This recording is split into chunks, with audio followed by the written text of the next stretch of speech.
think about what we came into this, the Fed was expecting into the pandemic that we were going to have incredibly tepid demand and ample supply. Okay.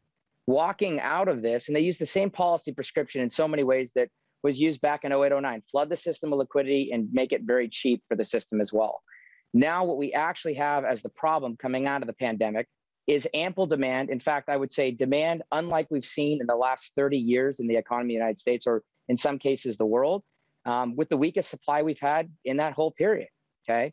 So what I love about this is they have not modeled for this problem whatsoever.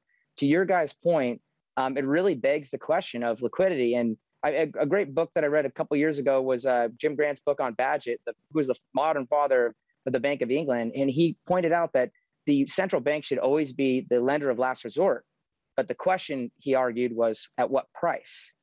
And we haven't argued that. And what that looks like is that's kind of let Pandora's box open up. And the question is, can we tamp the inflation that's in places like housing and rent that is running double digits right now? And if you look at CPI, it's being fairly underreported in those measures. So in terms of this, let's go straight back to the markets, if I may, Cole. What is the ramification for the markets of all of this, if indeed there is a day of reckoning? Yeah, it's a great question. The interesting part, Steve, is if you look at the most cyclical businesses, they've benefited the most from this. Okay, for example, if you have cars and you're short on chips, what do you do with the cars that you are printing out right now on shortened chips? Well, you raise price. The industries that have the longest supply chain leg have the best pricing power right now, which is one of the oddest phenomena I've seen looking back, in my entire career. To your point, you guys, I think if you guys were around in 87, you must have gotten this business when you were 12. But what I love about this is like Unilever, you guys saw them report here in the last couple months. They can't pass on price right now. They're seeing 8% input increases.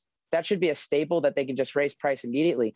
But with so many workers and citizens on, in effect, a safety net, there's not pricing power in staple businesses today like the past.